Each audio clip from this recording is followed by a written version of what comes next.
గాంధీ గారు తన ఆటోబయోగ్రఫీలో రాసినటువంటి విషయం కూడా మీకు గుర్తు చేస్తున్నాను.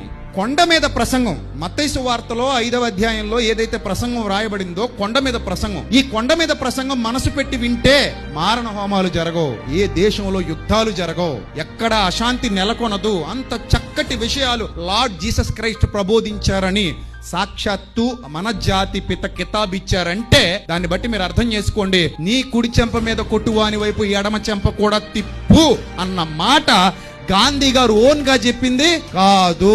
దానికి ఇన్స్పిరేషన్ ఇచ్చింది లార్డ్ జీసస్ క్రైస్ట్, దానికి ఇన్స్పిరేషన్ యేసుక్రీస్తు. దీన్ని బట్టి మీరు అర్థం చేసుకోవాలి, ఆయన ఎంతో మందిని ప్రభావితం చేశారు, ఆయన ఎంతో మందిని ఇన్స్పైర్ చేశారు.